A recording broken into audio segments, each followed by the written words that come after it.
اچھا علی بھائی، اگلا سوال ہے کہ آپ اہل سنت کے کلچر میں حدیث ثقلین سے کیا مراد ہے؟ کیا اس کا مطلب قرآن اور اہل بیت کے بجائے یہ قرآن اور سنت کیوں لیا جا رہا ہے؟ کیا آپ لوگ غدیر خم کی حدیث من کنت مولاہ فہذا علی المولا کو حدیث کو ضعیف گردانتے ہیں؟ نعوذ باللہ جی، ہم کوئی ضعیف نہیں گردانتے ہیں. اصل ایشو یہ ہوا ہے کہ جب سنی شیعہ تفریق ہو گئی ہے میرے بھائی، جب سنی شیعہ تفریق ہو گئی، اتنی بڑی دراڑ پڑ گئی، تو یہ حدیث ثقلین بھی فرقہ واریت کی نظر ہوئی ہے. یہ دونوں حدیثیں موجود تھیں. یہ بالکل آپ کی بات صحیح ہے کہ ہمارے اہل سنت کے ہاں ہم نے کتنے علماء جو فارغ التحصیل ہیں، بریلوی دیوبندی اہل حدیث بھی ہیں، ان سے جب پوچھا نا کہ حدیث غدیر خم کے بارے میں بتاؤ، وہ کہتے ہیں وہ کیا ہوتی ہے، نہیں پتہ ان کو. اگر کوئی کہتا ہے پتہ ہے، تو جو آپ نے اپنے چیمپئن لانچ کیے ہوئے تھے یوٹیوب کی دنیا میں نام نہیں لیتا، لال رومال والی پارٹی نے لانچ کیے ہوئے تھے. وہ جو لال رومال والی پارٹی کا جو ڈرائیور یا وہ جو ان کا پائلٹ تھا، میرے میدان عمل میں اترنے سے پہلے اس نے غدیر خم کی حدیث کیوں نہیں بیان کی؟ پتہ ہی نہیں تھا اس کو. پتہ کیا، انہوں نے تو تعریف کی ہوئی ہے. میرا یوٹیوب پہ ایک کلپ بھی ہے کہ اہل حدیث کی 3 کتابوں میں غدیر خم کی حدیث میں تحریف، باقاعدہ انہوں نے تعریف کر دی ہے. 2 نے تو حدیث ہی آدھی لکھی، تم میں 2 چیزیں چھوڑ کے جانوں. پہلی چیز اللہ کی کتاب ہے، اس میں ہدایت ہے، اس میں نور ہے.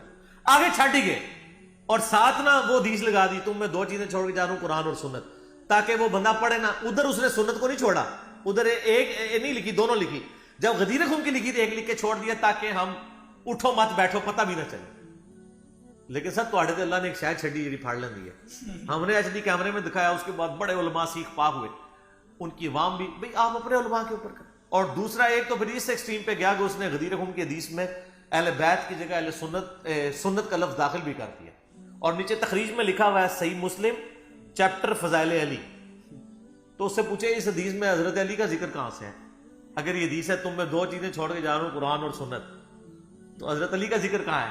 تخریج نیچے صحیح کی ہوئی ہے، یعنی اس کا مطلب ہے اس نے جان بوجھ کے چینج کیا. ورنہ تخریج کرتے ہوئے نہیں اس کو اندازہ ہوا کہ میں فضائل علی لکھ رہا ہوں تو اوپر اہل بیت ہونا چاہیے تھا.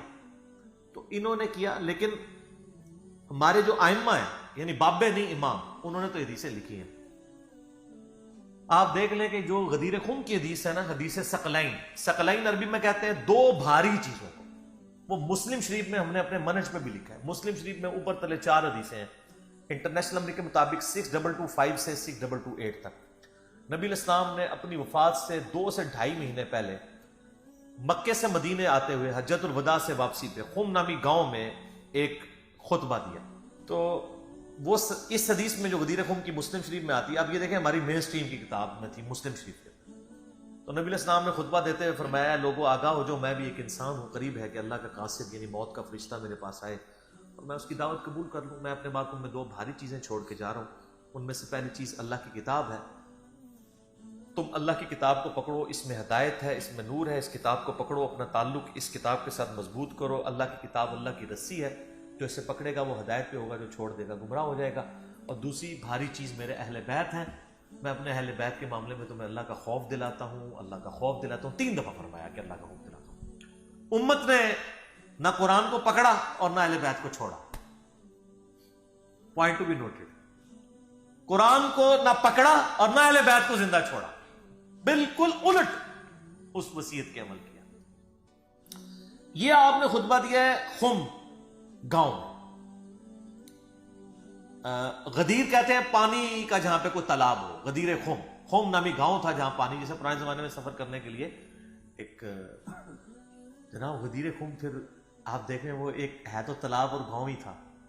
دنیا میں بڑے گاؤں بنے ختم ہو گئے، لیکن خم غدیر خم قیامت تک کے لیے زندہ ہے. ہمارے نبی کی نسبت حاصل ہوئی ہے صلی اللہ علیہ وآلہ وسلم. تو وہ گاؤں آج بھی موجود ہے غدیر خم، اور اس کی بازگشت پوری دنیا میں سنائی دے رہی ہے اس خطبے کی. تو وہ اصل میں آپ نے وہاں پہ صرف اہل شام اور اہل مدینہ رہ گئے تھے. آپ کو مستقبل کی خبریں اللہ نے بتا دی تھی. اس کے والے سے آپ امت کو آگاہ کر رہے تھے کہ میں اہل بیت کے بارے میں تمہیں اللہ کا خوف دلاتا ہوں. مسلم شریف میں اتنی حدیث ہے، لیکن یہ حدیث سنن نسائی الکبریٰ کے اندر بھی موجود ہے، مسند احمد میں بھی موجود ہے، جامعہ ترمذی میں بھی اس کا کچھ پورشن موجود ہے. امام ابن عاصم کی کتاب السنہ کے اندر بھی موجود ہے، مجموع الزوائد کے اندر بھی، یعنی مین اسٹریم کے اہل سنت کے آلموسٹ کئی کتابوں میں یہ حدیث موجود ہے، المعجم الکبیر طبرانی کے اندر بھی موجود ہے۔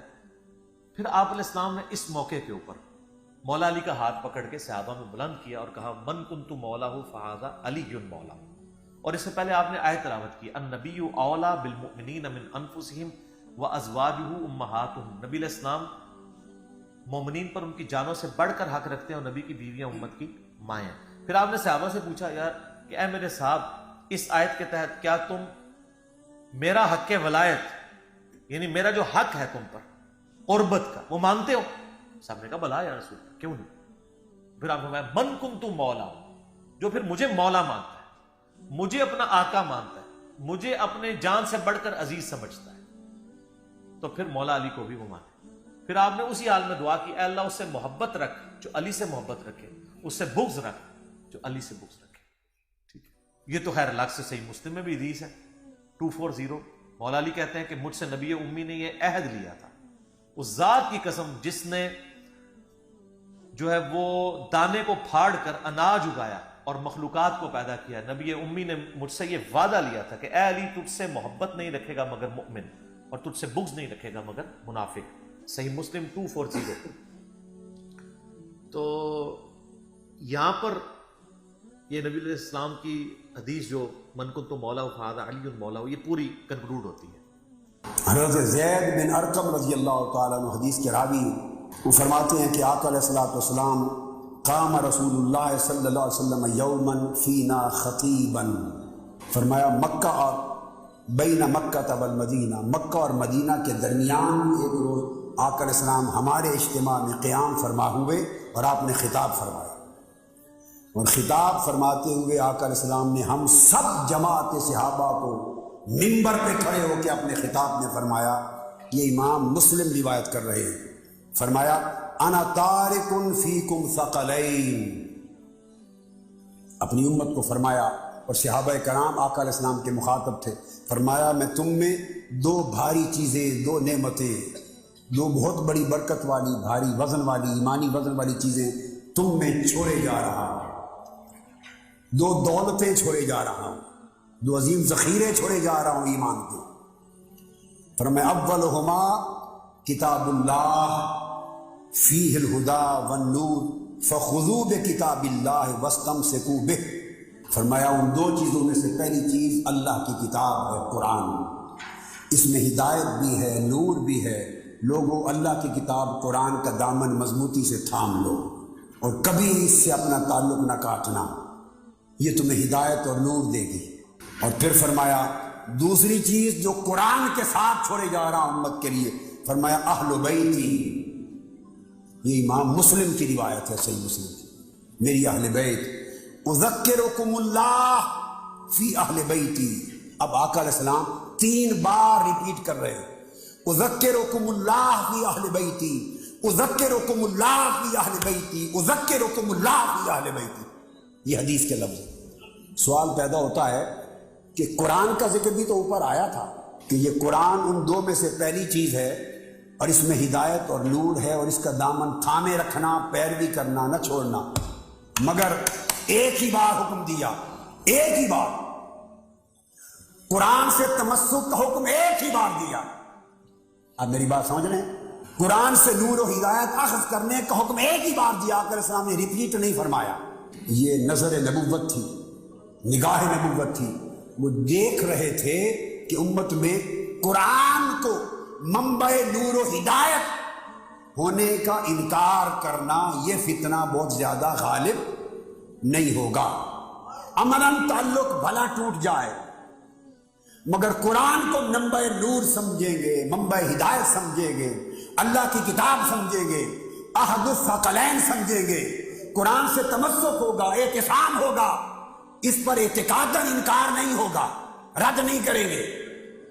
اس لیے ایک ہی بار قرآن سے تمسک کرنے کی بات پر ایک ہی بار کہنے پر اکتفا فرمایا، 3 بار ریپیٹ نہیں کیا۔ اب دوسری چیز فرمائی اہل بیتی، اور قرآن کے ساتھ دوسری